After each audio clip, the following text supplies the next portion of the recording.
แล้วทั้งหมดเลยด้วยสกทาคามีมรรคอนาคามีมรรคแล้วก็อรหันตมรรคในขนาดวิถีที่เรียกว่ามรรควิถี3วิถีที่เกิดเนื่องสืบต่อกันโดยจะมีวิถีที่เรียกว่าเป็นปัจเจเวคขณะวิถีขั้นแล้วก็มีภวังคจิตขั้นเพียงเล็กน้อยนะครับแล้วก็มรรควิถีทั้ง3วิถีก็จะเกิดสืบเนื่องกันไปนะครับตามลักษณะตามเขาเรียกว่าเป็นจิตตานิยามนะครับก็จะเป็นไปในลักษณะอย่างนั้นนะครับส่วนที่พูดถึงว่าพวกเรานะครับก็สามารถที่ทำได้ก็เฉพาะในส่วนที่เป็นตัดทางฆ่าประหารนะครับวิคัมพนประหารส่วนสมุเฉทประหารนี่ก็แล้วแต่ละท่านนะครับบางท่านอาจจะได้แล้วก็ไม่รู้นะถ้าได้แล้วก็ขอโทษนะครับขอโทษว่าท่านได้เป็นโสดาบันหรือว่าเป็นสกทาคามีอนาคามีหรือเป็นพระอรหันต์ผมก็รู้ไม่ได้นะครับผมก็รู้ไม่ได้แต่ตัวผมเนี่ยยังเป็นปุถุชนนะยังเป็นผู้ที่ศึกษายังอยู่ในระดับของการศึกษาที่เราเรียกว่าเป็นสัจญาณนะสัจญาณนะครับบางครั้งก็ไปในสภาวะของกิจญาณเป็นบางครั้งแต่เข้าไปในลักษณะที่เป็นตัดทางคะประหารนะครับก็จะเป็นในลักษณะนั้นนะวันนี้ก็จริงๆแล้ววันนี้ก็จะพูดถึงในเรื่องของวันวิสาขะนะครับมาก็พูดไปก็ไม่ได้ลืมไปเลยนะวันนี้เป็นวันสำคัญนะครับของทางพระพุทธศาสนาเป็นวันวิสาขบูชานะครับเป็นวันที่เป็นวันที่มีเหตุการณ์อยู่3อย่างที่มันบังเอิญจะมาตรงกับวันนี้พอดีเลยนะครับนั่นก็คือวันที่เจ้าชายหรือว่าพระโพธิสัตว์นะครับได้ประสูตินะครับพระโพธิสัตว์ก็คือสิทธัตถะนะครับสิทธัตถะนะครับซึ่งเกิดมาเป็นเจ้าชายในสักยะนะครับเป็นเจ้าชายของสักยะทั้งหลายนะครับก็ประสูติในวันนี้นะครับท่านก็ประสูติในป่านะครับประสูติในป่าไม่ได้ประสูติในเมืองนะครับประสูติในป่าที่เรียกว่าเป็นลุมพินีนะครับเวลาที่ท่านประสูติมาเนี่ยไม่เหมือนกับบุคคลธรรมดาทั่วไปนะบุคคลธรรมดาทั่วไปเนี่ยเวลาที่จะเกิดเนี่ยส่วนใหญ่แล้วแม่เขาก็จะนอนแล้วก็เบ่งใช่ไหมครับแต่พระโพธิสัตว์ที่จะตรัสรู้เป็นพระสัมมาสัมพุทธเจ้าทุกพระองค์จะต้องประสูติด้วยพระมารดาจะต้องอยู่ในอิริยาบถยืนทั้งหมดนะครับทั้งหมดเลยไม่ว่าจะเป็นพระพุทธเจ้าองค์ไหนตั้งแต่อดีตมาจนถึงพระพุทธเจ้าของเรานะครับโคตมะแล้วก็พระพุทธเจ้าที่จะมีต่อไปในอนาคตนะครับก็จะต้องพระมารดาจะต้องอยู่ในอิริยาบถยืนนะครับเวลาประสูติมาแล้วเนี่ยพระโพธิสัตว์เนี่ยก็จะย่างพระบาทนะครับไปถึง7 ก้าวด้วยกันนะครับไปถึง7 ก้าวด้วยกันแล้วก็จะเปล่งวาจาที่เป็นอัสสพิวาจานะครับก็คือตัดว่านะครับชาตินี้เป็นชาติสุดท้ายนะครับแล้วการเกิดของเราครั้งนี้เป็นครั้งสุดท้ายแล้วนะครับพบใหม่ไม่มีอีกต่อไปนะอันนี้ก็ไปเอารายละเอียดวางไว้ตรงไหนไม่รู้จำไม่ได้นะครับก็จะมีลักษณะอย่างนี้นะครับคือท่านจะเปล่งวาจานะครับแล้วก็จะไม่เหมือนกับใครเลยนะครับเพราะว่าข้อออกมาก็สามารถที่จะพูดได้สามารถที่จะเดินได้นะครับบางท่านอาจจะสงสัยว่าทำไมมันเป็นไปได้หรือนะครับผู้ที่คลอดออกมาใหม่ๆเนี่ยสามารถที่จะพูดได้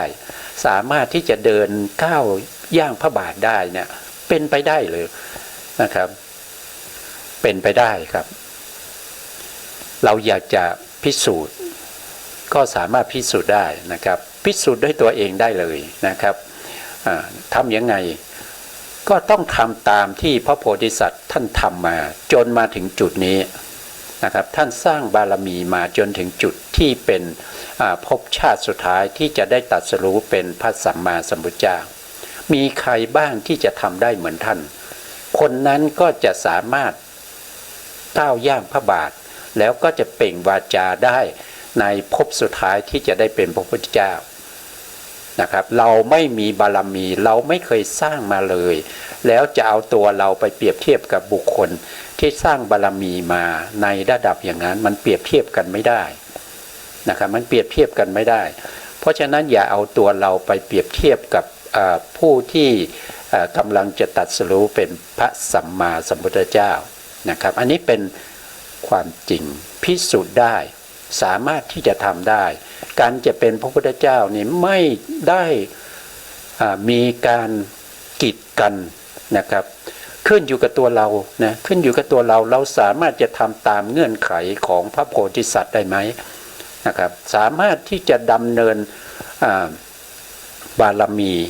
นะครับไม่ว่าจะเป็นบุญกิริยาวัตถุ10เป็นบุญบารมีตั้งแต่ทานะบารมีนะครับไปจนถึงบารมีแต่ละระดับนะครับบารมีแล้วอุปบารมีแล้วก็ปรมัตถบารมีแล้วก็มีการเขาเรียกว่ามหาบริจาคทั้ง5ประการนะครับเพื่อให้ได้มาซึ่งจริย3นะครับนั่นก็คือโลกถาจริยยากถาจริยพุทธถาจริย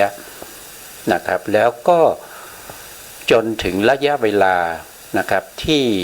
สร้างบารมีเต็มนะครับถ้าเป็นปัญญาธิกาก็ใช้เวลาในการสร้างบารมี4อสงไขยแสนมหกัปแต่ถ้าเป็นสัทธาธิกะ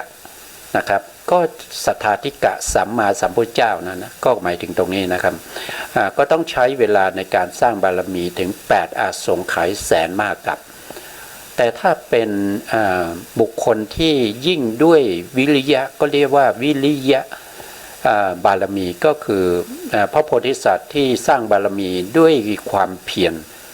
วิริยาธิกะนะครับก็จะเป็นอย่างเช่นพระศรีอานนะพระศรีอานที่จะมาอุบัติเป็นพระพุทธเจ้าในอนาคตข้างหน้าในโลกของเราใบนี้แต่ระยะเวลาจากนี้ไปอีกยาวนานเป็นอสงไขยปีนะครับเป็นระยะเวลาที่ยาวนานท่านสร้างบารมีด้วยความพยายามอย่างยิ่งท่านใช้เวลาถึง16อสงไขยแสนมหากัปนะครับพวกนี้ที่พูดมาทั้งหมดไม่ว่าจะเป็นพระพุทธเจ้า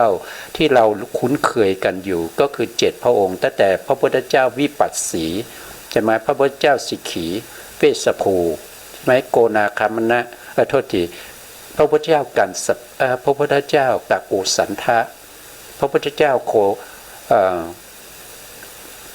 โกนาคามนะพระพุทธเจ้ากันสปะพระพุทธเจ้าสมณโคดมทั้งหมดนี้คลอดโดยมารดาจะต้องอยู่ในอีบทยืนนะครับแล้วก็คลอดมาจะเดินจะย่างพระบาทได้7 ก้าวจะเปล่งวาจาได้นะครับมันจะเป็นลักษณะของบุคคลที่ไม่มีใครเหมือนแล้วก็ไม่เหมือนใครนอกจากพระพุทธเจ้าเท่านั้นที่จะเหมือนกับพระพุทธเจ้าอย่างที่ผมได้พูดไปนะครับเพราะฉะนั้นเราเป็นปุถุชนเรายังไม่ได้สร้างบารมีเรายังไม่ได้จัดเข้าอยู่ในประเภทที่เป็นอนิยตโพธิสัตว์หรือว่าเป็นนิยตโพธิสัตว์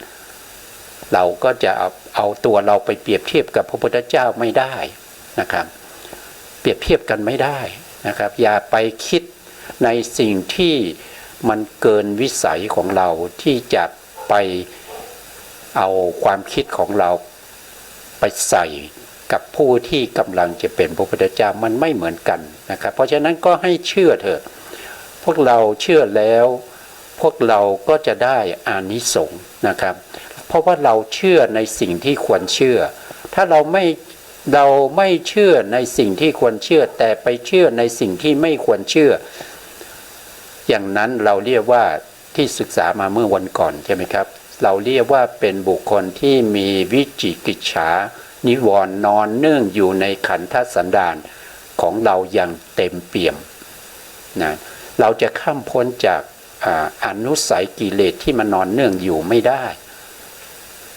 ถ้าเราไม่เชื่อในสิ่งที่ควรเชื่อแต่ไปเชื่อในสิ่งที่ไม่ควรเชื่อนะ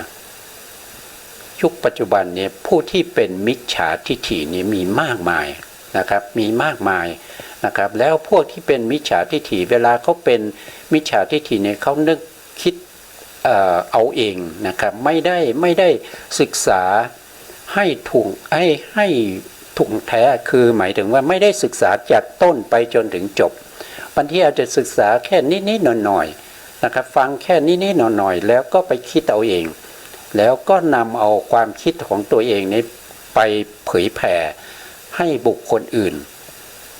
รู้นะครับบุคคลอื่นบางท่านเนี่ยผู้ที่มีมิจฉาทิฏฐิผู้ที่เป็นมิจฉาทิฏฐิที่เป็นครูบาอาจารย์ที่สามารถจะ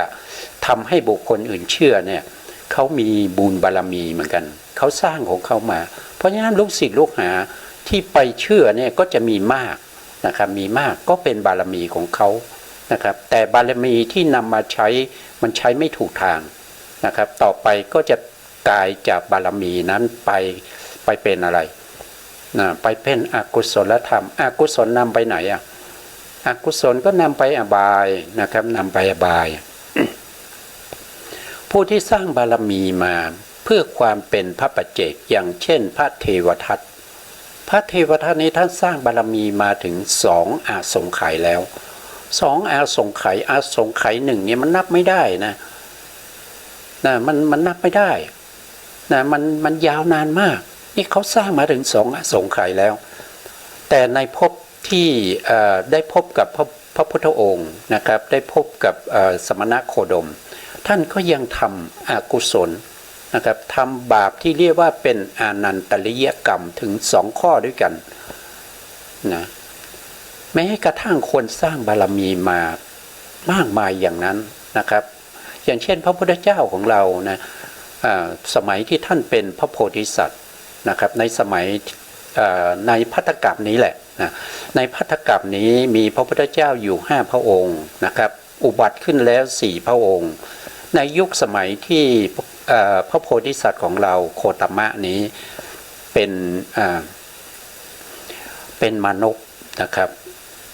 ชื่อว่าโชติกะมานพนะครับมีเพื่อนอยู่คนหนึ่งนะครับเพื่อนคนนี้เขาเป็นสัมมาทิฏฐินะครับถ้าจำไม่ผิดเนี่ยปัจจุบันนี้ท่านเป็นพระอนาคามีนะครับเป็นพระอนาคามีเกิดอยู่ในชั้นสุทวาสนะครับยังอยู่ในชั้นสุทวาสแต่พระพุทธเจ้าของเราปรินิพพานไปแล้วแต่ว่าในยุคของพระพุทธเจ้าที่ผ่านไปก่อนหน้าเราเนี่ยก่อนพระพุทธเจ้าโคตมะนะครับก็ชื่อว่าพระกัสสปะสัมมาสัมพุทธเจ้าอุบัติขึ้นพระพุทธเจ้าของเรายังเป็นปุถุชนอยู่สร้างบารมีมาจนเต็มแล้วแต่รอที่จะเป็นพระพุทธเจ้าต่อจากนี้ไปนะครับต่อจากพระกัสสปะสัมมาสัมพุทธเจ้าไปยังไปสร้างอกุศลเลยยังไปดูถูกยังไปกล่าววาจาที่ไม่ควรกล่าวนะครับไปกล่าววาจาดูหมิ่นดูถูกพระพุทธเจ้าที่ชื่อว่าพระกัสสปะสัมมาสัมพุทธเจ้าด้วยดูถูกยังไงนะครับก็คือเพื่อนที่ปัจจุบันนี้ได้เกิดเป็นพรหมนะเขาเป็นเพื่อนกันนะครับบุคคลนี้เพื่อนเขาเนี่ยเป็นพรหมกันแล้วกันนะผมขอใช้คำว่าผมจำชื่อไม่ได้นะท่านพรหมนี้ก็มาชวนโชติกะนะครับโชติกะไปฟังธรรมนะไปฟังธรรมพระกัสสปะสัมมาสัมพุทธเจ้านะครับพระโพธิสัตว์ของเรานะครับโชติกะมานพเนี่ยก็บอกว่าจะเป็นไปได้หรือจะมีพระพุทธเจ้าได้เลยพระพุทธเจ้าเนี่ยมันเป็นยากนะครับไม่ใช่จะง่ายๆเชื่อคนนั้นคนนี้จริงหรือเปล่าก็ไม่รู้นะก็ไม่ยอมไปชวนไปก็ไม่ยอมไปนะครับก็พูดวาจานี้เสมอนะครับอยู่มาวันหนึ่งนะครับชวนหลายครั้งแล้วก็จะพูดลักษณะนี้ นะครับผู้ที่เป็นผมที่เป็นเพื่อนนะครับก็ชวนไปอาบน้ำนะครับชวนไปอาบน้ำแล้วก็ชวนไปเข้าเฝ้าพระพุทธเจ้าโชติกามานพก็ไม่ไปนะครับผมนี้ก็เลยจับหัวนะครับแล้วก็กดลงไปในน้ำนะครับกดลงไปในน้ำให้รู้สึกตัวนะครับให้รู้สึกตัวหายใจไม่ออกแล้วก็ปล่อยขึ้นมานะครับถามว่าจะไปไหมทำตั้ง2-3 ครั้งก็ยอมไปนะครับยอมไปแล้วก็ไปฟังธรรมนะครับก็ถึงจะรู้ได้ว่าท่านเป็นพระพุทธเจ้าจริงๆนะครับด้วยกรรมที่พระพุทธเจ้าของเรากล่าววาจาที่ไปดูหมิ่นนะครับพระพุทธเจ้ากัสสปะนะครับจึงทำให้พระพุทธเจ้าของเราเนี่ยกว่าจะได้เป็นพระพุทธเจ้าเนี่ยยากลำบากนะครับเพราะว่าไปกล่าววาจาดูหมิ่นเอาไว้ว่าการจะเป็นพระพุทธเจ้าไม่ใช่เป็นง่ายๆอย่างนี้นะครับเป็นไปด้วยความยากลำบากไม่ใช่อย่างนี้ง่ายๆนะครับท่านก็เลยต้องสร้างอะไรก็คือต้องไปทำทุกขกิริยาอยู่ถึง6 ปีด้วยกรรมเก่าอันนี้แหละที่ทำว่าต้องปฏิบัติด้วยความยากลำบากกว่าจะได้เป็นพระพุทธเจ้านะครับเก็บจะเอาชีวิตไม่รอดนะครับไปกล่าวคำดูถูกพระสัมมาสัมพุทธเจ้ากัสสปะเอาไว้นะครับก็เลยต้องไปทำทุกกิริยาอยู่ถึง6 ปีนะครับอันนี้เป็นเรื่องของกรรมนะครับเรื่องของกรรมเขาให้ผลนะถ้าเราดูพระพุทธเจ้าในอดีตเนี่ยเราก็จะเห็นได้ว่าแต่ละองค์เนี่ยเขาไม่ได้บำเพ็ญทุกขกิริยาเขาไม่ต้องไปอดอาหารเขาไม่ต้องไปทรมานร่างกายนะบางท่านเนี่ยออกบวชแค่3 เดือนก็ได้เป็นพระพุทธเจ้าแล้วบางท่านแค่ออกบวชได้7 วันก็เป็นพระพุทธเจ้าแล้วนะครับไม่ต้องลำบากเหมือนกับพระพุทธเจ้าของเรานะครับอันนี้ด้วยผลของกรรมที่ท่านทำมานี่แสดงให้เห็นถึงว่าความเป็นปุถุชนถึงแม้สร้างบารมีมาจนจะได้เป็นพระพุทธเจ้าในภัตตกรรมนี้แล้วก็ยังไปทำอกุศลกรรมด้วยวาจานะครับอกุศลที่เป็นวาจาดูถูกพระสัมมาสัมพุทธเจ้านะเห็นไหมความเป็นปุถุชนเนี่ยมันเป็นปุถุชนนี่มันร้ายนะครับมันมีทั้งที่ทำคุณงามความดีก็ได้นะครับมันสามารถที่จะทำความชั่วก็ชั่วสุดๆนะด้วยความเป็นปุถุชนนะอย่างเช่นทำความดีก็คือมีพระพุทธเจ้าที่สร้างบารมีอย่างเช่นพระพุทธเจ้าของเราสมัยหนึ่งท่านสร้างบารมีที่เรียกว่าเป็นเราจะเรียกว่าท่านพระเจ้าศรีวิราชเคยได้ยินไหมครับพระเจ้าศรีวิราชเนี่ยท่านเป็นพระมหากษัตริย์ครองเมืองถ้าจำไม่ผิดก็พาราณสีหรือเปล่าไม่รู้นะครับท่านครองราชสมบัติมาเป็นระยะเวลายาวนานนะครับท่านก็ทำบุญทุกอย่างท่านก็ให้หมดแล้วนะครับไม่ว่าจะเป็นการให้ทานเกี่ยวกับเรื่องของอาหารเรื่องทรัพย์สินเงินทองอะไรท่านก็เคยให้หมดแต่ท่านยังไม่เคยให้อยู่อย่างเดียวนะครับสิ่งนั้นคืออวัยวะภายในของท่านนะครับเมื่อท่านคิดถึงได้ท่านก็มีจิตใจที่จะบริจาคอวัยวะคือจะบริจาคลูกตานั่นเองนะครับจะบริจาคตานะครับนึกได้อย่างนี้ก็เกิดปิติว่าวันนี้ถ้ามีใครมาขอลูกตาเราก็จะควักลูกตาให้เป็นทานอันนี้เขาเป็นปุถุชนนะพระเจ้าศรีวิราชกำลังเป็นปุถุชนยังไม่ได้เป็นพระอนาคามีไม่ได้เป็นโสดาบันนะครับถ้าเป็นโสดาบันเป็นสกทาคามีก็ไม่ได้เป็นพระพุทธเจ้าแล้วนะครับนะเขามีความคิดอย่างนี้นะด้วยความคิดนี้นะครับเท้าสกะท่านรู้วาลจิตนะครับท่านรู้วาลจิตของพระเจ้าศรีวิราชท่านก็แปลงตัวมาเป็นพราหมณ์แก่นะครับตาบอดนะถือไม้เท้า เข้ามาในพระราชวังโดยไม่มีใครเห็นนะทหารที่รักษาการทั้งหลายก็มองไม่เห็นนะครับจนมาถึงอยู่ต่อหน้าของพระเจ้าศิวิราชนะครับพระเจ้าศิวิราชก็ถามว่าท่านพราหมณ์นะท่านมาที่นี้ท่านประสงค์อะไรนะท่านต้องการอะไรท่านเข้ามาถึงตรงนี้ได้พราหมณ์ก็บอกว่าข้าพระองค์นะครับเป็นพราหมณ์แก่ตาบอดนะครับบอดทั้งสองข้างมองไม่เห็นนะครับข้าพระองค์ต้องการตาข้างหนึ่งนะครับขอข้างเดียวจะได้มองเห็นได้จะไปไหนมาไหนได้สะดวกท่านก็อย่างนี้นะพระเจ้าศิวิราชก็เกิดปิติเกิดความสมนัสอย่างมากนะครับกำลังนึกคิดอยู่จะบริจาคลูกตาก็มีบุคคลที่มาขอท่านก็เรียกหมอมานะครับเรียกหมอมาให้หมอเนี่ยควักเอาตา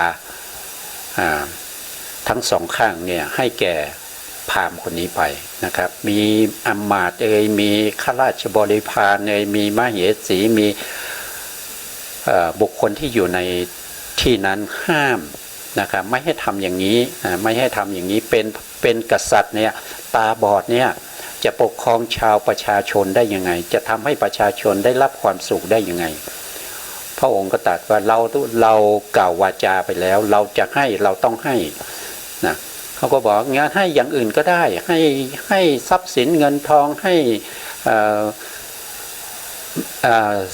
เครื่องประดับอย่างใดก็ได้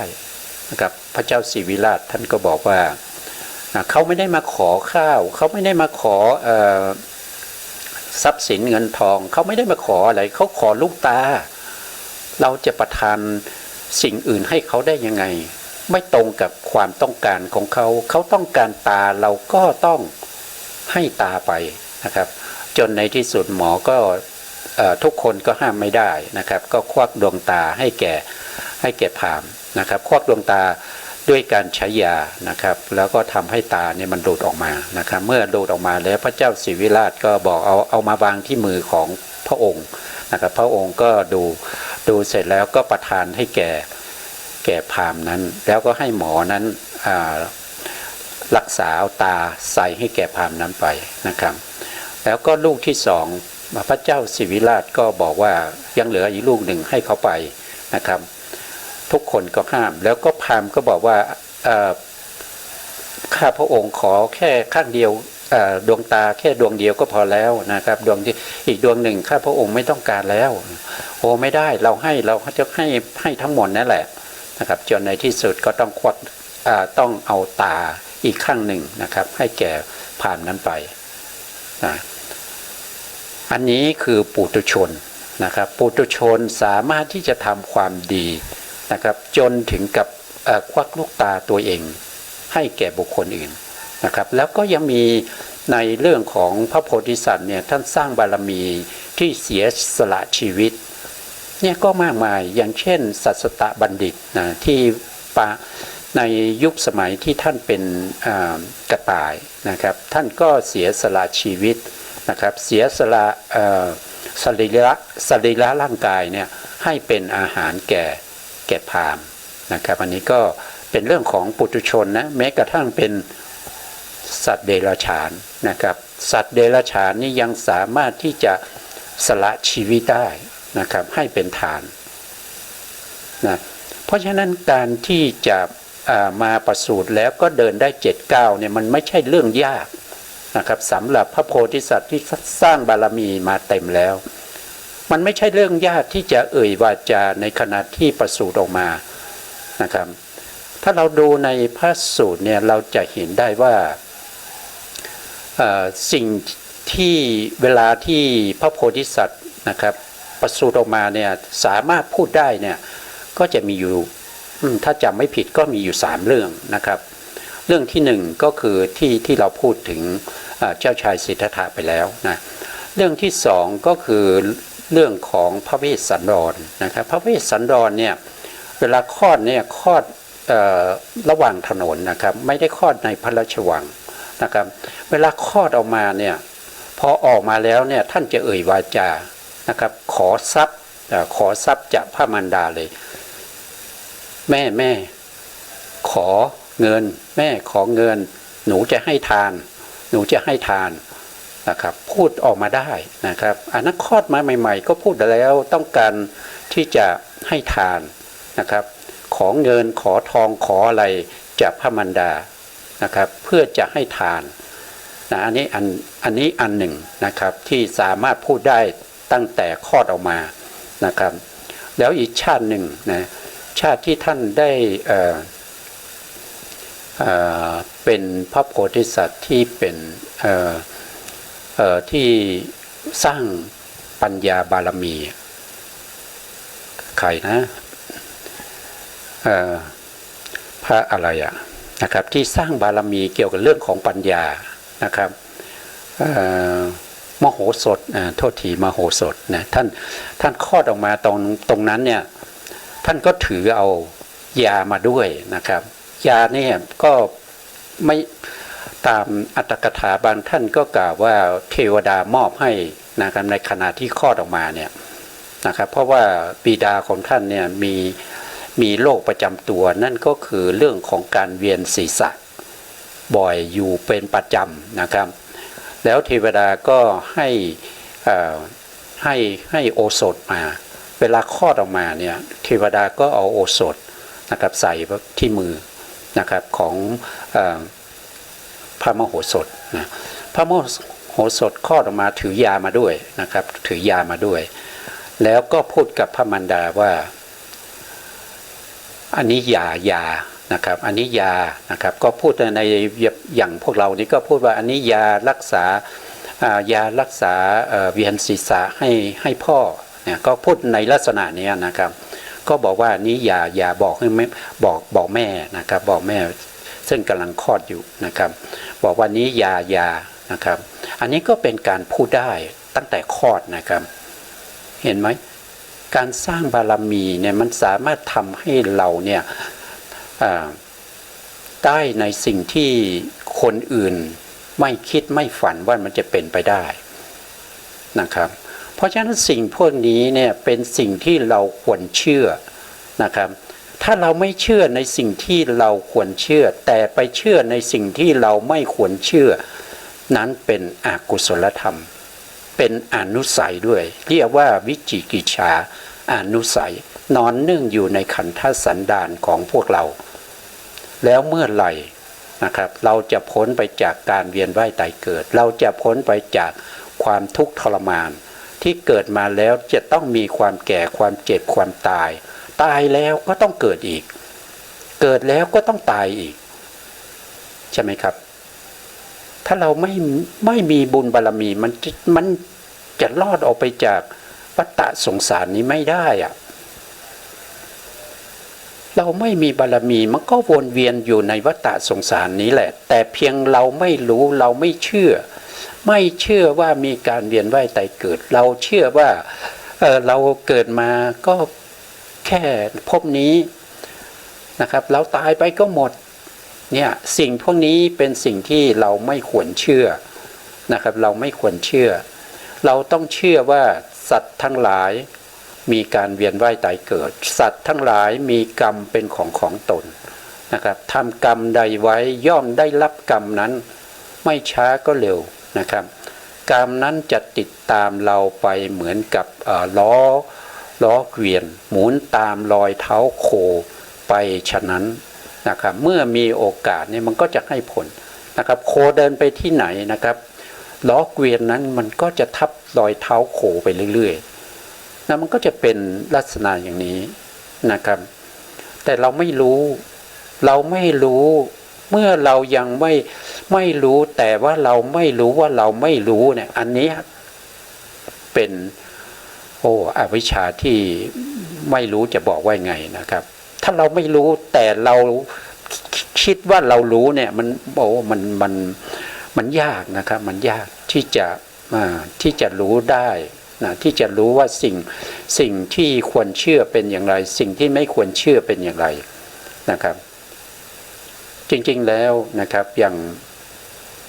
อย่างเราทั้งหลายเนี่ยอย่างตัวผมนี้ผมก็มีความคิดว่าผมไม่รู้ในเรื่องของพระพุทธศาสนานะครับผมก็จะฟังนะครับจะฟังที่เขาพูดนะครับแล้วก็พยายามที่จะนำคำพูดเขาเนี่ยมาเทียบเคียงมาค้นหานะครับในหลักฐานต่างๆนะครับที่เรามีอยู่เช่นพระไตรปิฎกบ้างนะครับอัตถกถาบ้างแต่ฎีกานี่หายากนะครับฎีกานี่เป็นคัมภีร์ชั้นที่3เนี่ยมันหายากเหลือเกินนะครับมันหายากเหลือเกินเราไม่อย่างผมเนี่ยผมลงไปไม่ถึงนะครับเพราะผมไม่มีหนังสือไม่สามารถที่จะค้นทางอินเทอร์เน็ตได้เพราะคัมภีร์ที่3เนี่ยส่วนใหญ่ไม่ค่อยจะมีใครที่จะนำมาลงนะครับนะเป็นฎีกานะครับฎีกาแล้วก็ที่4ต่อไปก็จะเป็นอนุฎีกานะครับอนุฎีกาก็จะเป็นโยชนาเป็นคันถีลงไปเรื่อยๆนะครับซึ่งตอนนี้เรามีใช้อย่างบริบูรณ์นั่นก็คือพระไตรปิฎกแล้วก็อรรถกถาของพระไตรปิฎกนะครับมีมากมายนะครับไม่ว่าในอินเทอร์เน็ตในซีดีในที่เขาแจกนะมีมากมายนะครับมีมากมายเหลือเกินเราสามารถที่จะใช้ได้นะครับแต่ว่าเวลาเราดูเราก็ดูให้ถี่ถ้วนหน่อยนะครับเพราะว่าบางทีเขาอาจจะพิมพ์มาผิดเนี่ยเขาอาจจะพิมพ์มาผิดนะครับแล้วก็ไม่ได้ตรวจทานนะครับก็ทำให้เกิด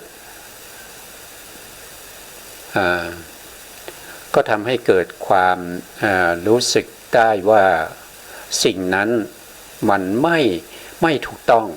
นะครับตอนแรกเนี่ยเราก็มีความรู้ความเข้าใจที่ไม่มากเนี่ยก็ต้องฟังก่อนนะครับต้องฟังก่อนฟังให้เกิดความรู้ความเข้าใจนะครับเมื่อเราเกิดความรู้ความเข้าใจระดับหนึ่งแล้วเราก็สามารถที่จะไปศึกษาเอาเองก็ได้นะครับไปเปิดคัมภีร์ต่างๆนะครับไม่ว่าจะเป็นไม่ว่าโดยเฉพาะเราต้องศึกษาพระอภิธรรมก่อนนะครับอย่างเช่นเราศึกษาอภิธรรมที่เป็นชั้นอรรถกถาที่เรากำลังศึกษาตรงนี้นะครับก็เป็นเขาเรียกว่าเป็นอภิธรรมมัทธสังคหะนะครับเป็นอรรถกถานิ้วก้อยนะครับก็คืออภิธรรมเนี่ยมีข้อธรรมอยู่ถึง42,000 พระธรรมขันธ์นะครับแต่สรุปมาเป็นอรรถกถาที่พระอนุโลทาจารย์ท่านได้รจนาไว้เนี่ยแค่9 ปริเฉด9 ปริเฉดก็เล่มนิดเดียวนะเล่มนิดเดียวนะครับก็มีอาจารย์แต่ละท่านที่มีความรู้ท่านก็ได้มาขยายความให้เราเข้าใจนะครับอย่างเช่นปัจจุบันที่เราศึกษาก็คือของพระอาจารย์โชนะครับอาจารย์โชนะครับธรรมาจาริยะซึ่งเป็นชาวพม่านะครับเป็นผู้มาวางหลักสูตรนะครับมาทำตำรานะครับแล้วก็มาทำการถามตอบปัญหานะครับในพระอภิธรรมเอาไว้ให้แก่พวกเราได้ศึกษาได้เกิดความรู้ความเข้าใจนะครับผมก็ศึกษามาจากเดิมเนี่ยผมศึกษาอยู่ที่ในเชียงใหม่เนี่ยนะครับในเชียงใหม่ก็วัดเมืองมางนะครับก็ศึกษาหลักสูตรของอชวนะครับอชวก็คืออภิธรรมโชติกะวิทยาลัยนะครับสังกัดอยู่ในส่วนหนึ่งของมหาวิทยาลัยมหาจุฬาลงกรณราชวิทยาลัยนะครับอยู่ในประเภทของการบริการสาธารณะนะครับก็อย่าอยู่ในสาขานั้นนะครับเวลาที่เราศึกษาแล้วถ้าเราสามารถที่จะศึกษาไปจนจบมหาเอกเนี่ยเราก็จะได้ประกาศนียบัตรนะครับแล้วก็เป็นผู้ที่เรียกว่าเป็นอภิธรรมบัณฑิตนะครับผมก็ศึกษามาตรงนี้นะครับก็ศึกษามาตรงนี้แล้วก็จนจบนะครับผมจบมาเมื่อปีพศ2501นะครับ2501ตอนนี้ก็เท่าไหร่12 ปีแล้วนะจบมาได้12 ปีแล้วนะครับ แล้วก็ผมก็ได้ฝึกสอนเกี่ยวกับเรื่องของอภิธรรมมาตั้งแต่ผมยังเรียนอยู่นะครับผมเข้าเรียนเมื่อปี 2544 นะครับช่วงเข้าพรรษานะครับก็เรียนจากตรงนั้นมาแล้วก็มาเป็นอาจารย์ช่วยสอนตั้งแต่ปี 2548 นะครับก็ผ่านมา 4 ปีนะครับก็ได้มาเป็นผู้ช่วยอาจารย์ช่วยสอนนะครับก็ช่วยสอนเรื่องของพระอภิธรรมมาตั้งแต่ตอนนั้นนะครับมาจนถึงปัจจุบันนี้นะปัจจุบันนี้ผมก็ไม่คือผู้ที่ศึกษาเรื่องของพระอภิธรรมเนี่ยก็จะมีน้อยนะครับไม่ค่อยมีใครสนใจมากนะครับไม่เหมือนกับการศึกษาเรื่องของนักธรรมนะครับการศึกษาในเรื่องของอะไรปริยัติสามัญนะครับหรือว่าเป็นศึกษาในเรื่องของพระบาลีนะครับศึกษาในเรื่องของบาลีเนี่ยก็จะมีคนที่ศึกษากันเยอะอยู่เป็นภิกษุเนี่ยก็จะเยอะแต่มาศึกษาพระอภิธรรมเนี่ยก็จะไม่มีนะครับมีอยู่ครั้งหนึ่งผมเคยไปเป็นอาจารย์นะครับแล้วก็ไปสอนพระอภิธรรมเนี่ยใหม่ๆนี่ก็จะมีนักศึกษาเยอะเลยนะครับก็วันแรกก็มากันเพียบนะประมาณ20 กว่าคนนะครับวันที่2วันที่3ไปเรื่อยๆเนี่ยมันก็จะหายไปเรื่อยๆนะครับจนสุดท้ายเนี่ยเหลืออยู่แค่2 คนนะครับเหลืออยู่แค่2 คนนะนี่ก็เป็นเรื่องของการศึกษาในเรื่องของพระอภิธรรมนะครับเป็นพื้นฐานนะเป็นสิ่งพวกนี้มันเป็นเขาเรียกว่าเป็นพระสัทธรรมนะพระสัทธรรมนะพระสัทธรรมถ้าเราไม่มีพระสัทธรรมเนี่ยเราไม่สามารถที่จะหลุดพ้นจากการเวียนว่ายตายเกิดไปได้นะครับการที่ศึกษาพระอภิธรรมเป็นการศึกษาในเรื่องของสภาวธรรมนะครับก็คือสภาวธรรมจะรู้ได้ด้วยปัญญานะครับปัญญาเป็นผู้รู้สภาวธรรมนะครับถ้าไม่มีปัญญาไม่สามารถที่จะรู้ได้ในเรื่องของสภาวธรรมนะครับปัญญานี่ทุกคนมีนะครับไม่ใช่ว่าจะมีเฉพาะคนอื่นนะไม่ใช่จะมีเฉพาะพระภิกษุสงฆ์นะไม่ใช่จะมีเฉพาะผู้ที่เป็นอาจารย์นะครับทุกคนมีปัญญาเกิดจากการที่เราได้ยินได้ฟังถ้าเราฟังด้วยความบริบูรณ์นะครับฟังด้วยความเข้าใจเราก็จะเกิดปัญญาเราจะรู้ถึงสภาวธรรมนะสภาวธรรมที่มันอยู่ในเรื่องของพระอภิธรรมเรื่องของอภิธรรมมันพูดถึงตัวเราใช่ไหมครับพูดถึงตัวเราตั้งแต่เราเกิดจนถึงเราตายนะครับเกิดตอนแรกเนี่ยมีจิตอะไรเกิดนะครับเกิดมาเป็นมนุษย์ที่มีขันธ์5เนี่ยมีรูปอะไรเกิดพร้อมกับจิตตรงนั้นนะครับแล้วก็ความวิวัฒนาการของจิตและของรูปที่มันเป็นไปในช่วงชีวิตหนึ่งนะครับตั้งแต่เกิดจนถึงตายเนี่ยมันเป็นอย่างไรนะครับสภาวธรรมทั้งหลายที่มันปรากฏเนี่ยเรารู้ได้ด้วยตัวปัญญาเป็นตัวที่เข้าไปรู้นะครับรู้ได้นะครับไม่ใช่ปัญญาทางโลกนะครับไม่ใช่ปัญญาที่เราเรียนอนุบาลนะครับไปเรียนชั้นประถมไปเรียนมัธยมแล้วก็ไปเรียนมหาวิทยาลัยอุดมศึกษาจนได้เป็นถึงด็อกเตอร์ไม่ใช่ปัญญาอย่างนั้นนะไม่ใช่ปัญญาอย่างนั้นนะปัญญาอย่างนั้นมันเป็นปัญญาทางโลกนะครับมันเป็นปัญญาที่ไม่สามารถจะรู้สภาวธรรมความเป็นจริงที่เกิดขึ้นในตัวเราได้ความเป็นจริงที่มันเกิดขึ้นอยู่ในตัวเราเนี่ยมันเกิดอยู่ตลอดเวลามันไม่หยุดไม่หย่อนมันไม่พักไม่ผ่อนนะครับมันเกิดตลอดเวลาอย่างเช่นเราหลับเนี่ยสภาวธรรมมันก็ยังเกิดอยู่อย่างเช่นจักขุประสาทเนี่ยมันมีช่วงที่มันหยุดไหมไม่มีนะครับตั้งแต่ได้จักขุประสาทมาตั้งแต่สัปดาห์ที่หลังจากที่เราปฏิสนธิในครรภ์แล้วเนี่ย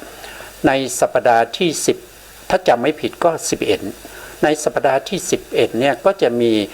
จักขุประสาทนี้ก็จะเกิดขึ้นนะครับจักขุประสาทก็จะเกิดขึ้นนะครับอยู่ที่ไหนอยู่ที่แก้วตานะครับจักขุประสาทนี้ก็ไม่ได้คงทนเกิดขึ้นแล้วก็แต่ตั้งอยู่เท่ากับอายุของเราถึง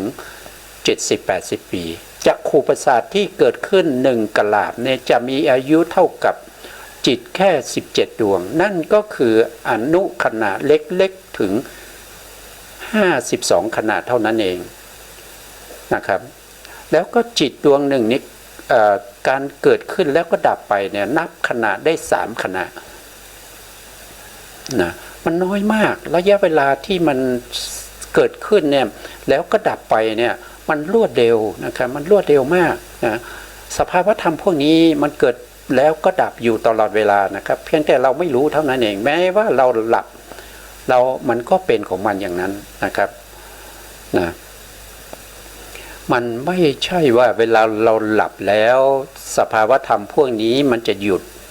ไม่ใช่นะมันเกิดดับของมันไปเรื่อยๆคุณจะรู้ไม่รู้มันก็เกิดของมันไปมันธรรมชาติมันเป็นไปคุณจะรู้อย่างอื่นก็รู้ไปนะครับก็ไม่เกี่ยวกับเขามีหน้าที่เกิดมีหน้าที่ตั้งอยู่แล้วก็ดับไปมันก็เป็นไปโดยธรรมชาติเขาเป็นอย่างนั้นนะครับนะวันนี้ก็พูดมายังไม่ได้เข้าเรื่องเลยนะก็เวลาหมดอีกแล้วนะเวลาหมดนะครับเพราะฉะนั้นก็ต้องคืนเวลาให้สถานีนะครับสุดท้ายนี้ขอกราบขอบพระคุณพระครูสมุทรวิสุวัตรวรกิจโจผู้อำนวยการสถานีวิทยุเพื่อการศึกษาพระพุทธศาสนาและวัฒนธรรมขึ้น FM 104.5 เมกะเฮิรตซ์วัดฝายหินจังหวัดเชียงใหม่แล้วก็ขอกราบขอบพระคุณพระครูปริยัติญาณุศาสตร์แล้วก็ขอบคุณท่านผู้ฟังและผู้ชมทุกท่านที่ติดตามในรายการพระไตรปิฎกลอยฟ้าวันนี้ก็เป็นเรื่องของการถามตอบปัญหาในเรื่องของพระอภิธรรมนะครับวันนี้เวลาหมดครับลาไปก่อนครับสวัสดีครับ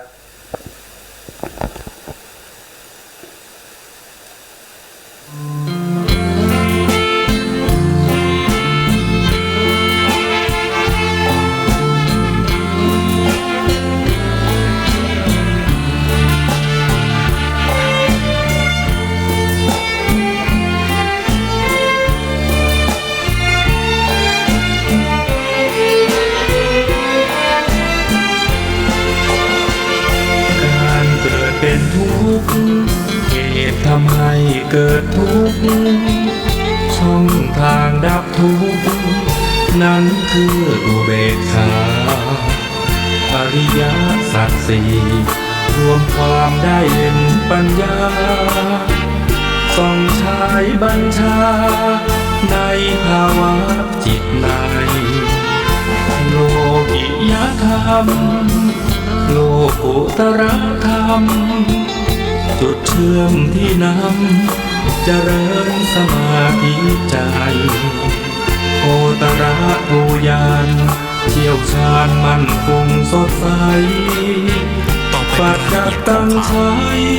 อธิบายโฆษกศูนย์บริหารสถานการณ์การแพร่ระบาดของโรคติดเชื้อไวรัสโคโรนา 2019 หรือโควิด -19 ย้ำถึงการออกมาตรการต่างๆเพื่อต้องการให้ทุกคนร่วมมือซึ่งจะเป็นผลดีต่อประชาชนและประเทศชาตินายแพทย์ทวีสินวิษณุโยธินโฆษกศูนย์บริหารสถานการณ์การแพร่ระบาดของโรคติดเชื้อไวรัสโคโรนา 2019 หรือโควิด -19 หรือสบคเปิดเผยถึงสถานการณ์การแพร่ระบาดของโรคโควิด -19 ประจำวันนี้ว่าพบผู้ป่วยติดเชื้อเพิ่มขึ้นเพียง1รายทำให้ตัวเลขผู้ป่วยยืนยันสะสมอยู่ที่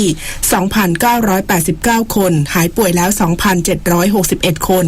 มีผู้เสียชีวิตเพิ่ม1รายทำให้มีผู้เสียชีวิตสะสมรวม55รายโดยผู้เสียชีวิตเป็นชายอายุ69ปีสัญชาติออสเตรเลียมีโรคประจำตัวหอบหืดเป็นผู้จัดการโรงแรมที่จังหวัดพังงาส่วนผู้ป่วยใหม่1รายเป็นเพศหญิงอายุ27ปีมีภูมิลำเนาอยู่จังหวัดบุรีรัมย์เป็นพนักงานนวดกลับมาจากประเทศรัสเซียโดยพบอาการไข้ภายหลังเข้าพักอยู่ในสถานที่กักตัวทั้งนี้ในรอบ24ชั่วโมงพบว่ามีผู้กระทำความผิดจากการชุมนุมมั่วสุมรวมถึงออกนอกเคหสถานเพิ่มขึ้นโดยสาเหตุของการมั่วสุมยังมาจากการดื่มสุราและเล่นการพนันขณะที่การจัดชุดตรวจออกตรวจพบว่าซุปเปอร์มาร์เก็ตการขายสินค้าที่จำเป็นในห้างและร้านค้าปลีกไม่ปฏิบัติตามมาตรการเพิ่มขึ้นจึงขอความร่วมมือให้ทำตามมาตรการที่กำหนดเพื่อความปลอดภัยและป้องกันควบคุมการแพร่ระบาดของโรคซึ่งกฎหมายที่กำหนดไม่ต้องการให้ถูกลงโทษแต่เป็นมาตรการเพื่อให้เกิดความร่วมมือ อยากจะให้ทั้ง 100% นะครับช่วยกันทำให้ดีเราจะได้มีความปลอดภัยและมาตรการต่างๆเหล่านี้ที่ถูกสั่งออกมาแล้วทุกคนช่วยกันที่จะทำตามนั้นก็จะเป็นการป้องกันและควบคุมโรคได้ในที่สุดบทลงโทษจริงๆถ้าตราตามกฎหมายมันก็มีสิ่งต่างๆเกิดขึ้นตามข้อกฎหมายนะครับแต่จริงๆแล้วเจตนาของกฎหมายที่ออกมาไม่ได้ต้องการให้ท่านถูกลงโทษแต่มาตรการมีการกำหนดโทษเพื่อให้ท่านได้ร่วมมือเพราะฉะนั้นถ้าร่วมมือแล้วเกิดผลก็คือเราควบคุมโรคได้ป้องกันโรคได้ดีต่อสุขภาพของท่านเองดีต่อครอบครัวของท่านเองและดีต่อประเทศไทยของเราด้วยอธิบดีกรมวิทยาศาสตร์การแพทย์เปิดเผยกรณีผลตรวจผู้ที่มีความเสี่ยงในการติดเชื้อโควิด -19 ทางห้องปฏิบัติการจากจังหวัดยะลา 40 คนเกิดความคลาดเคลื่อนต้องเร่งหาสาเหตุและป้องกันเกิดซ้ำอีก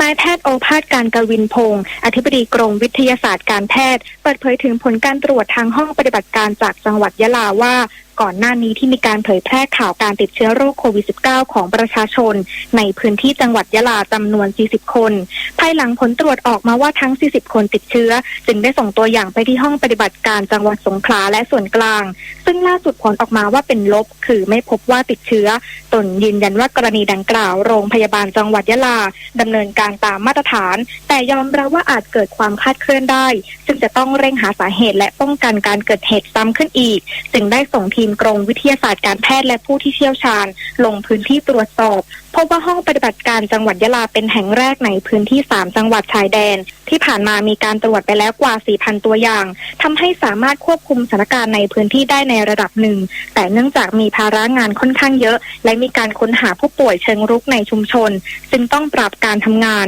ซึ่งช่วงไหนที่มีภาระงานมากหรือต้องตรวจหาเชื้อจำนวนมากจะส่งไปที่ห้องปฏิบัติการอื่นช่วยเพิ่มและขณะนี้อยู่ระหว่างการปรับปรุงห้องปฏิบัติการจังหวัดยะลาคาดว่าจะสามารถเปิดให้บริการได้ในเร็วๆนี้ส่วนการคิดค้นวัคซีนขณะนี้นักวิจัยทั่วโลกรวมถึงไทยกำลังเร่งคิดค้นอยู่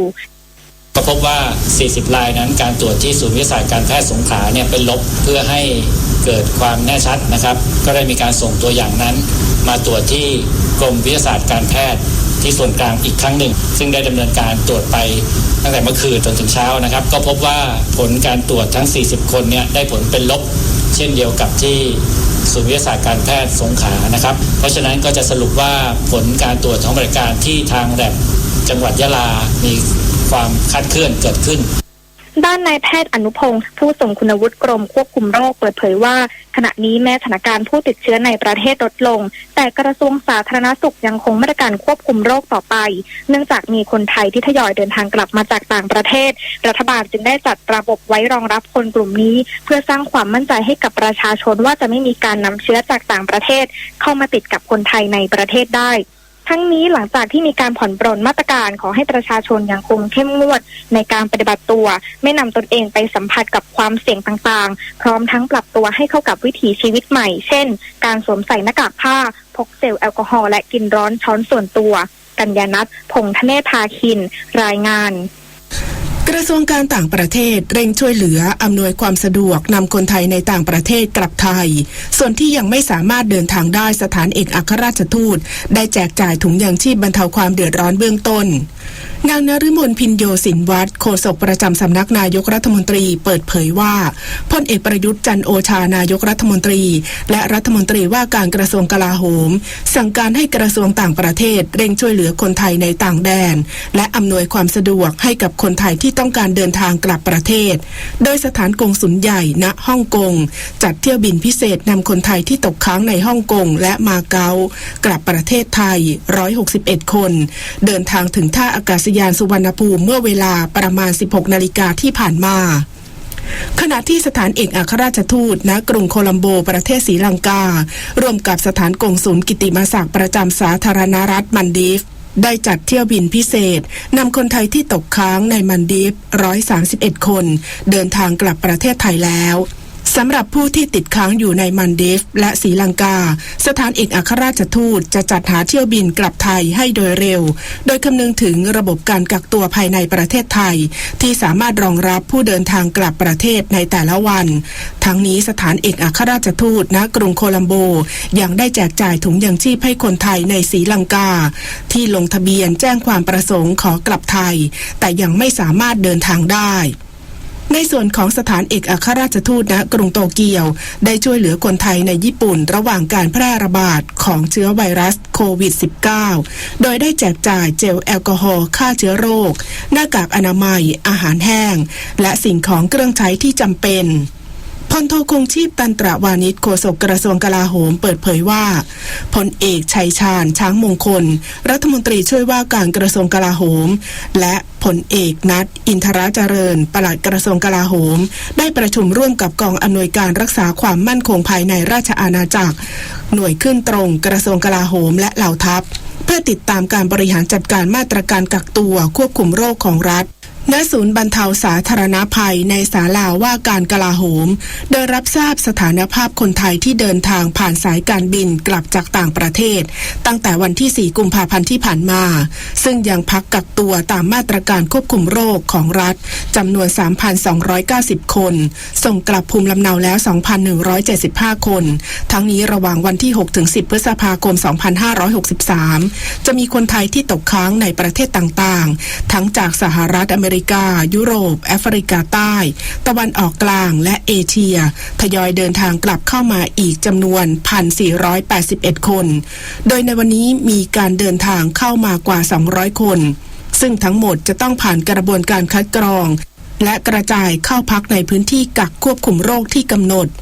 ทั้งนี้ฝ่ายความมั่นคงได้ทำงานร่วมกับสาธารณสุขในพื้นที่อย่างใกล้ชิดโดยยังคงคุมเข้มมาตรการคัดกรองและกักตัวควบคุมโรคของรัฐทั้งส่วนกลางและในภูมิภาคของแต่ละจังหวัดที่กำหนดพร้อมสนับสนุนการทำงานของแต่ละจังหวัดสร้างความเข้าใจกำกับติดตามรวมทั้งแจ้งเตือนประชาชนและผู้ประกอบการถึงเงื่อนไขการปฏิบัติตามมาตรการผ่อนปรนกับกิจการและกิจกรรมที่มีความเสี่ยงต่ำที่กำหนดและคงให้ความต่อเนื่องการประชาสัมพันธ์สร้างความตระหนักแก่ประชาชน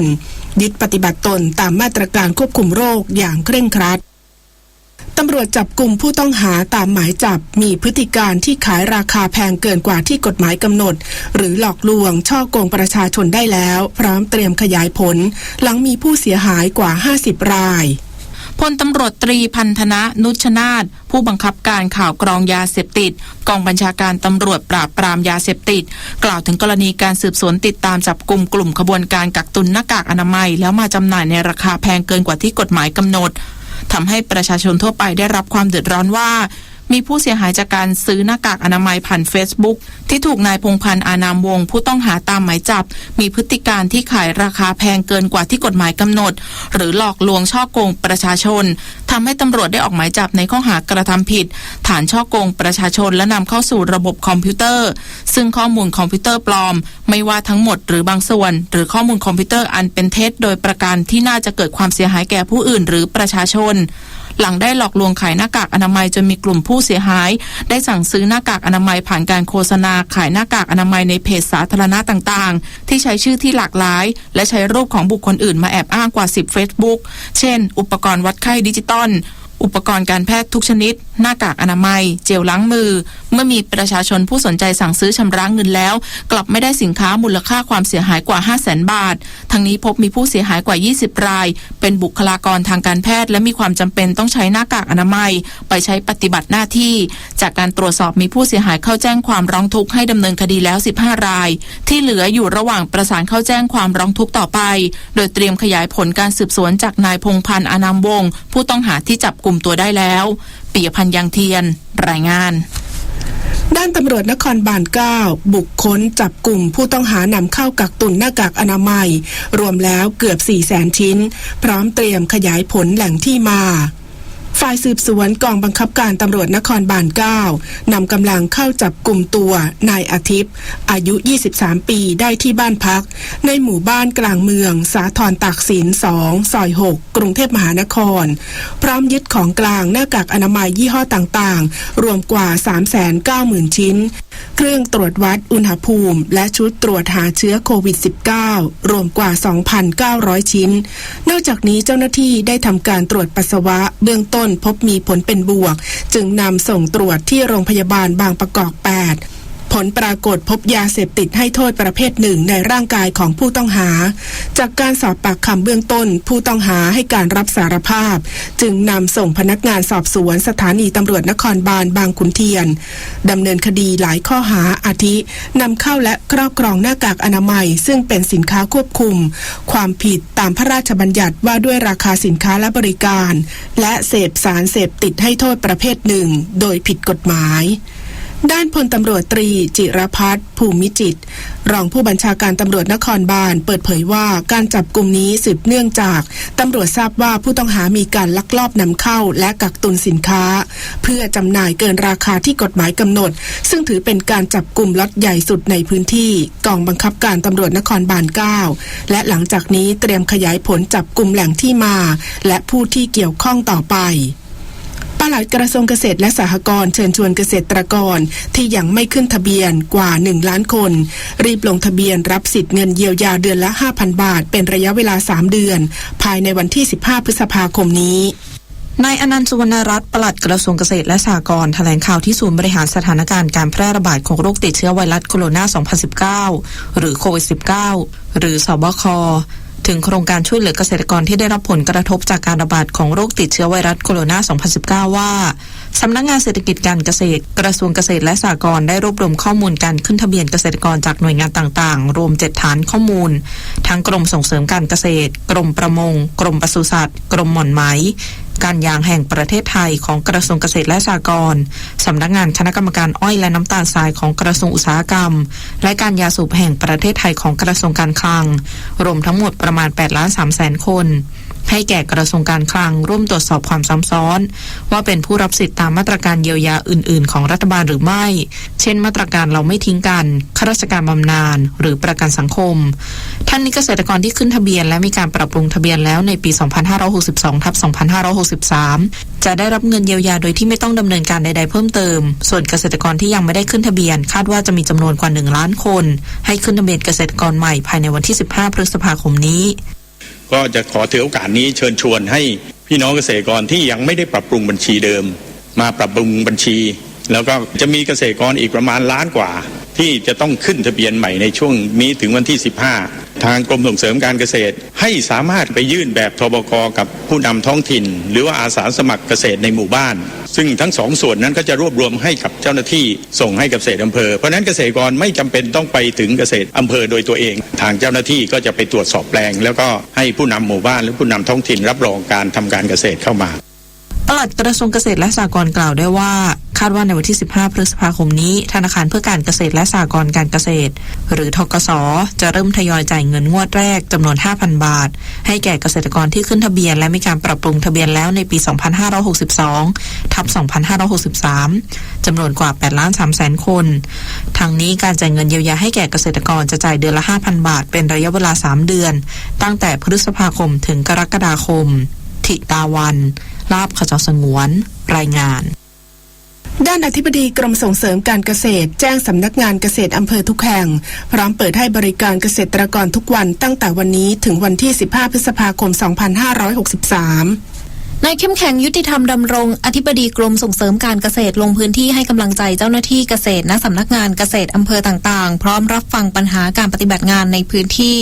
ซึ่งได้สั่งการตามนโยบายของนายเฉลิมชัยศรีอ่อนรัฐมนตรีว่าการกระทรวงเกษตรและสหกรณ์เพื่อให้บริการเกษตรกรทุกสำนักงานเกษตรอำเภอในการขึ้นและปรับปรุงทะเบียนเกษตรกรทุกวันไม่เว้นวันหยุดตั้งแต่วันนี้ถึง15 พฤษภาคม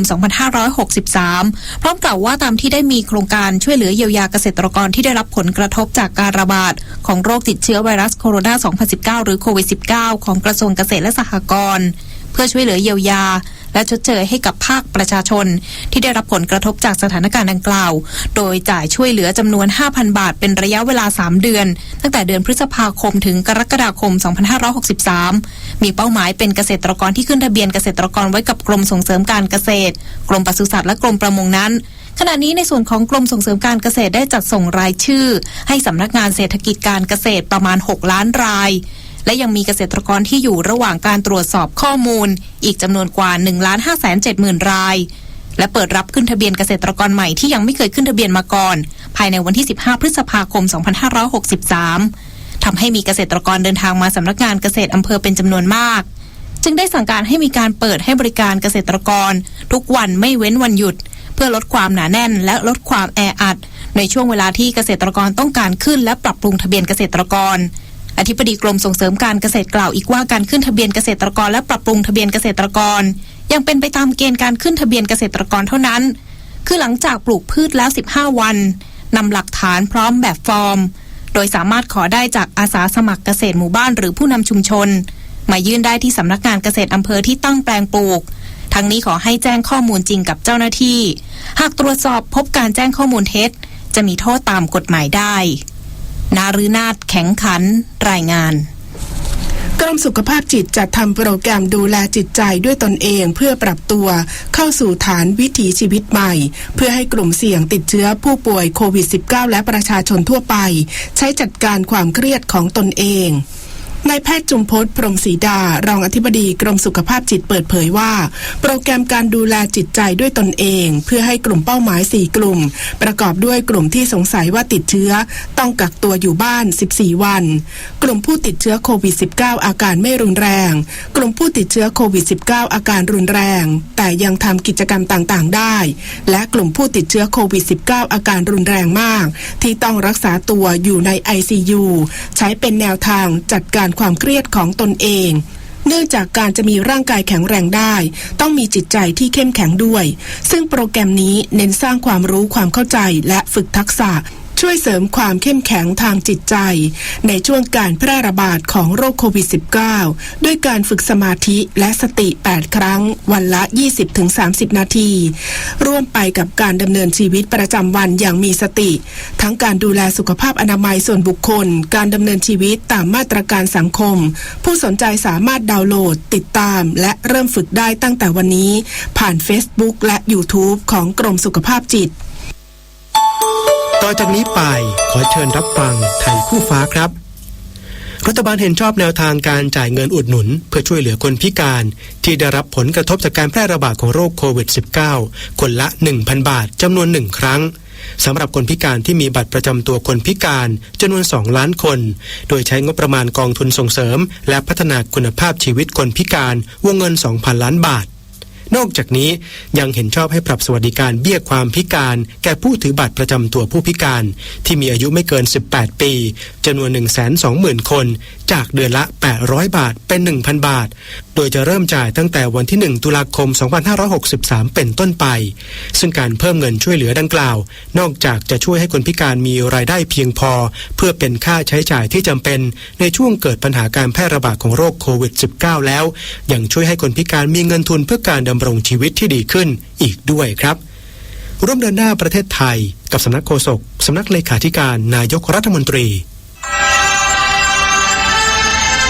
ประเทศชาติจะเป็นปึกแผ่นมั่นคงได้ก็ด้วยคนไทยทุกหมู่เหล่าพร้อมเพรียงกันปฏิบัติหน้าที่ของตนพระราชดำรัสพระบาทสมเด็จพระเจ้าอยู่หัวเมื่อวันที่18มกราคม2563วันกองทัพไทย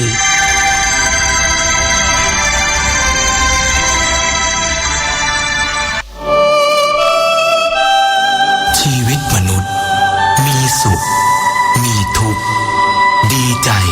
เสียใจผ่านอุปสรรคและปัญหามากมายในแต่ละวันสงบนิ่งแล้วย้อนมองตัวเองวันนี้วันพระน้อมนำธรรมะสู่ชีวิตเตือนสติคนไทยทั้งชาติสถานีวิทยุกระจายเสียงแห่งประเทศไทย